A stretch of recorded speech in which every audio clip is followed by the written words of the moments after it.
Terima kasih untuk Anda yang masih bergabung bersama dengan kami, dan di segmen ini kita akan review bagaimana jalannya perdagangan di sepanjang hari ini, di mana harga saham gabungan kembali mengalami penguatan signifikan di atas 1% dan level psikologis 6.800-an kembali berhasil ditembus untuk sementara. Dan kami ingatkan kembali Anda masih bisa berpartisipasi di WhatsApp interaktif kami di 0812 di 8788 di 3723 seperti yang tertera di layar televisi Anda nantinya. Dan saat ini kami sudah terhubung melalui Zoom bersama dengan Bapak Octavianus Audi yang merupakan Head of Customer Literation and Education PT Kiwum Sekuritas Indonesia. Kita akan langsung sapa saja Pak Audi. Selamat sore, apa kabar Pak? Selamat sore Pak David, kabar baik, terima kasih. Terima kasih juga Pak Audi sudah meluangkan waktu di IDX Channel. Hari ini harga saham gabungan kembali mengalami penguatan yang cukup signifikan. Pak Audi sudah cukup lama dalam beberapa pekan terakhir, harga saham gabungan lebih cenderung mengalami volatilitas yang cukup tinggi, kenaikan tipis kemudian kembali mengalami koreksi. Secara teknikal, bagaimana Anda melihat lompatan yang terjadi untuk penguatan harga saham gabungan di sepanjang perdagangan hari ini? Ya, jadi memang kalau kita lihat secara tren teknikal, ini IHSG sudah mulai mendekati area jenuh jual, dan kemarin akhirnya sempat ada penguatan walaupun akhirnya di sesi kedua tutupnya minus, dan hari ini memang akhirnya terkonfirmasi lagi. Cuma yang menjadi concern kami saat ini adalah ternyata volume transaksi hingga pre-closing ini ternyata masih di bawah average 20 hari, dan memang kekhawatiran terkait akan kuat atau tidaknya penguatan ini, atau ini hanya technical rebound yang memang kita lihat secara tren. Ini memang beberapa pekan terakhir itu IHSG tertekan oleh dari sektor finance ya, khususnya perbankan yang memang terus terkoreksi, dan hari ini ternyata yang menjadi pendorong juga dari keseluruhan IHSG. Dan ya inilah kekhawatiran kami juga melihat bahwa apakah ini bisa hanya technical rebound aja, atau memang mulai terjadi tendensi adanya pembalikan arah. Tetapi memang terlalu dini kalau kita sebut untuk pembalikan arah, ya at least tidaknya untuk saat ini IHSG bisa tembus dulu deh 6.880 untuk sampai dengan kita bisa mengindikasikan akan adanya pembalikan arah. Sampai dengan saat ini memang kami masih wait and see dulu apakah memang ini kuat atau tidak.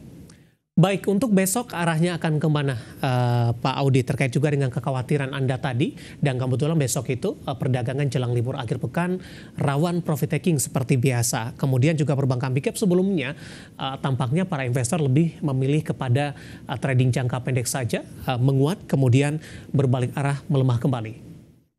Ya, ya. Jadi memang kalau kita lihat secara tren dan kalau kita lihat behavior dari investor, khususnya investor asing, ini memang masih terus terjadi outflow ya sampai dengan saat ini, dan saham perbankan khususnya BRI ini justru yang paling banyak dijual oleh investor asing. Dan kalau kita lihat memang salah satu indikasi kita melihat dari secara teknikal sebenarnya adalah kuat atau tidaknya dari saham ini terjadi penguatan, itu biasanya kita pertimbangkan juga dari sisi volumenya. Dan ternyata memang untuk hari ini ya mungkin coba kita lihat dulu apakah nanti bisa sampai dengan di atas average 20 harinya. Dan kalau untuk besok sebenarnya kami masih meyakinkan atau meyakini bahwa IHSG masih akan berpotensi menghijau gitu ya, walaupun kita tetap mengantisipasi juga tren atau kebiasaan menjelang akhir pekan itu akan terjadi ya koreksi-koreksi wajar, apalagi hari ini memang terjadi rebound yang cukup signifikan gitu ya dari sektor perbankan, lalu juga ada dari sektor energi yang memang signifikan mengalami kenaikan. Ya, tetapi untuk besok ya kemungkinan masih menguat, masih ada indikasinya, tetapi memang kuat atau tidaknya atau berlanjutnya apakah hanya jangka pendek saja atau bisa jangka panjang, itu kita masih menunggu konfirmasi ya, at least sampai dengan di 6880. Kalau ternyata besok tersentuh ya saya pikir ini akan menarik, tetapi kalau tidak ya kemungkinan akan terjadi profit taking-nya itu sangat terbuka sekali. Baik, penguatan dari saham-saham perbankan big cap hari ini ada kaitannya tidak Pak kebijakan Bank Indonesia yang hari ini kembali mempertahankan suku bunga acuan di 6,25% meskipun nilai tukar rupiah hari ini juga kembali tertekan di atas 16.400-an Pak Audi? Ya, jadi sebenarnya kalau kita melihat ini adalah salah satu respon dari beberapa rilis kinerja gitu ya dari beberapa emiten perbankan yang ternyata di first quarter lalu juga sampai dengan di bulan April ini masih mencatatkan kenaikan laba ya gitu. Walaupun kalau kita lihat indikasinya sampai dengan di bulan keempat atau di bulan April emiten-emiten perbankan ini masih mencatatkan kenaikan pendapatan secara year on year. Tetapi memang yang menjadi concernnya saat ini adalah ternyata yang bisa double digit pertumbuhan labanya itu hanya BCA. Sisanya rata-rata sudah single digit, dan BRI ini memang yang menjadi kekhawatiran. Kenapa? Kalau kita lihat dari suku bunga ini, yang Bank Indonesia memang salah satu mitigasi pelemahan rupiah adalah mempertahankan ya higher for longer untuk suku bunga Bank Indonesia di 6,25%. Justru ini akan menjadi pemberat gitu ya ke depannya, dan ini sudah mulai terrefleksikan khususnya untuk perbankan yang memang kreditnya ini lebih banyak untuk segmen mikro yang memang langsung bersentuhan langsung dengan masyarakat. Dan kita juga perlu ketahui bahwa Indonesia ditopang lebih dari 50% gitu ya, dan UMKM juga menjadi penopang. Tetapi kita bisa balik lagi, semakin panjang suku bunga ini akan tertahan, justru malah akan menjadi sentimen yang negatif untuk emiten-emiten tadi. Ya, walaupun kalau kita tetap meyakini sampai dengan di 6 bulan 2024 perbankan big caps atau 4 bank besar ini masih akan mencatatkan kinerja yang positif gitu. Jadi untuk saat ini memang hanya masih merespon sampai dengan rilis data di bulan keempat. Baik, Pak Audi, langsung saja kita ke BBRI secara teknikal dengan penguatan di atas 3% hari ini. Analisis dan rekomendasi dari Anda untuk BBRI.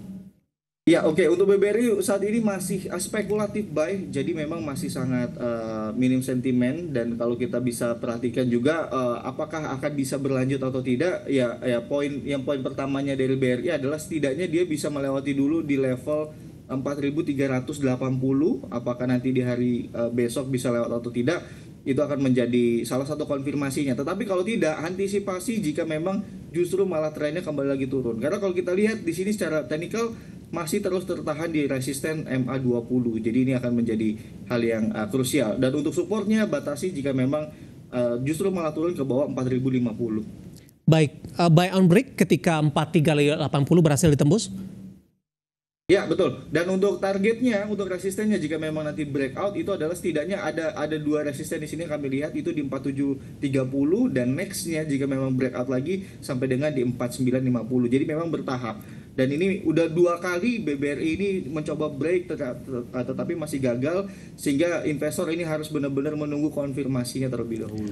Oke, kita bergeser ke BBCA, Pak. 9425 menguat di 4,14%. 9425 adalah level tertinggi intraday dan penutupan di perdagangan hari ini. Analisis Anda. Ya, untuk BBCA hari ini kenaikannya masih belum ditopang dengan kenaikan volume transaksi. So, jadi kami masih tetap mengkhawatirkan. Memang secara tren untuk jangka pendek sudah mulai ada pembalikan arah, tetapi untuk tren yang dalam jangka yang menengah ini memang masih dalam tren yang bearish. Jadi memang untuk saat ini masih posisinya adalah spekulatif buy, jadi masih sangat spekulatif sekali untuk masuk. Karena ada beberapa resisten yang harus dilewati terlebih dahulu, ya at least setidaknya bisa breakout dulu di 9.500 untuk BBCA. Jadi untuk banking ini rata-rata kami masih memberikan rekomendasi untuk memperhatikan sebagai konfirmasinya dulu gitu ya. Untuk BCA bisa break 9.500, ya kami pikir untuk nextnya sampai dengan di 9.800 sangat terbuka sekali. Tetapi tetap harus diperhatikan dengan volume transaksi yang harus alami kenaikan juga. Dan untuk level supportnya adalah selama masih terjaga di atas 9.050, 9.100, saya pikir untuk BBCA masih cukup menarik untuk di hold. Baik, untuk BMRI, Pak, hari ini juga menguat di 3,48%, 5950. Level konfirmasi berapa yang bisa diperhatikan oleh para investor dan juga trader pasar modal Indonesia?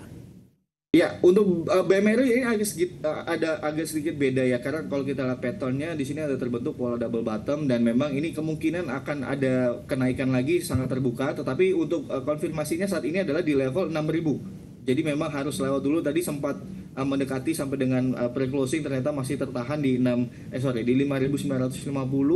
So untuk besok boleh diperhatikan 6.000 apakah bisa lewat untuk Mandiri, dengan targetnya jika memang sampai dengan dia berhasil melewati at least sampai dengan 6.350 masih sangat terbuka sekali. Tetapi untuk support yang mesti diperhatikan adalah di level 5.700, karena sudah beberapa pekan terakhir Mandiri setiap mendekati 5.700 atau bergerak di bawah sedikit 5.700 langsung ditarik lagi. Jadi ini kami gunakan sebagai best supportnya untuk Mandiri. Ya, analisis untuk perbankan big cap tadi pemirsa Bank Mandiri tadi sudah disampaikan level breaknya yang bisa diperhatikan dan lagi-lagi keputusan investasi tetap ada di tangan pemirsa IDX Channel. Pak Audi, di luar dari perbankan big cap Pak, hari ini teknologi juga tampaknya memberikan kontribusi terhadap penguatan indeks harga saham gabungan yang cukup menarik adalah hari ini adalah Gotoh. Tadi sempat menguat, kemudian lebih cenderung bergerak flat di 50 level terendah all time low-nya. Bagaimana Anda melihat pola pergerakan saham Gotoh yang terus mengalami tekanan, kemudian buyback akan dilakukan, dan kebetulan juga ada pertanyaan masuk ke WhatsApp interaktif kami. Gotoh after RPS turun terus, bisa masuk FCA atau enggak, kemudian arah pergerakan dan juga rekomendasinya seperti apa, atau Gotoh ada kemungkinan jebol di bawah 50 tidak? Analisis Anda untuk Gotoh. Iya, baik. Jadi memang Gotoh juga salah satu yang sudah kami perhatikan beberapa waktu terakhir, khususnya pasca keluarnya founder dari Gotoh itu sendiri, dan memang kecenderungan tendensinya lebih negatif di respon pasarnya pasca adanya pengumuman tersebut, apalagi sejak RUPS gitu ya, dan memang ini salah satu bentuk, ya kami pikir adalah salah satu bentuk respon dari para investor terkait dengan kejadian atau hal terkait dengan keluarnya para founder ini. Jadi persepsi bahwa kedepannya Gotoh akan seperti apa atau ada peralihan kedepannya dari manajemen baru, ini juga kami pikir akan masih diraba-raba oleh para investor, karena memang sebelumnya sudah menargetkan seperti EBITDA positif, lalu juga pertumbuhan dari sektor yang lainnya. Jadi untuk saat ini memang masih ada keraguan-raguan dari para investor sehingga sahamnya harganya turun sampai dengan di level 50 saat ini. Lalu pertanyaan berikutnya, apakah mungkin sampai dengan full call auction? Ya kalau memang nanti stay di level 50 ya dengan kriteria yang sudah diberikan oleh BEI, memang akan ada tendensi ditransaksikan dengan full call auction gitu ya. Terlebih memang apalagi sampai dengan adanya suspend lebih dari 2 hari itu juga akan masuk. Tetapi untuk saat ini kami masih belum bisa melihat sentimen yang cukup menarik. Bisa diperhatikan jika memang sudah bergerak di at least di atas 54, ini sudah mulai ada pembalikan, tetapi kalau belum, ya kami perkirakan masih akan stay di 50. Baik, analisis untuk saham Gotoh dan lagi-lagi keputusan investasi tetap ada di tangan pemirsa IDX Channel. Pak Audi, kita hold terlebih dahulu, saya akan coba sampaikan update penutupan perdagangan di sesi kedua hari ini pemirsa, di mana indeks harga saham gabungan masih mempertahankan posisinya di zona hijau dengan menguat di 1,37% dan level penutupan hari ini di 6.819,321 dengan level tertinggi di sepanjang perdagangan hari ini di 6.825,555.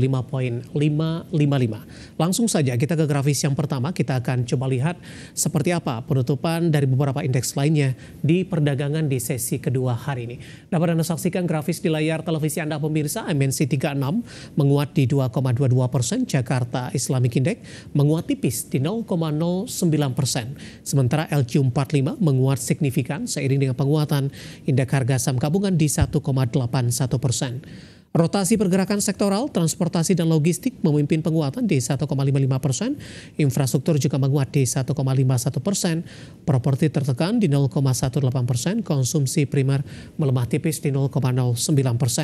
Selanjutnya kita akan coba lihat saham-saham yang hari ini mengalami penguatan signifikan dan menjadi penopang indeks harga saham gabungan yang masuk ke dalam deretan top gainers. Tadi pun juga sempat kita ulas pemirsa, didominasi oleh saham-saham perbankan big cap. BBRI menguat ke 4270, BBCA di 9425, BMRI di 5950, dan BBNI di Rp4.400 per sahamnya. Kemudian saham-saham yang hari ini menjadi pemberat untuk indeks harga saham gabungan dari barang baku ada Aman Mineral tertekan di 11.775, PAMG tertekan ke 71, PTRO melemah ke 8150, dan ESA juga tertekan di Rp765 per sahamnya. Updatean penutupan perdagangan di sesi kedua dan semoga bisa menjadi salah satu referensi untuk Anda, terutama dalam menghadapi perdagangan esok jelang libur akhir pekan.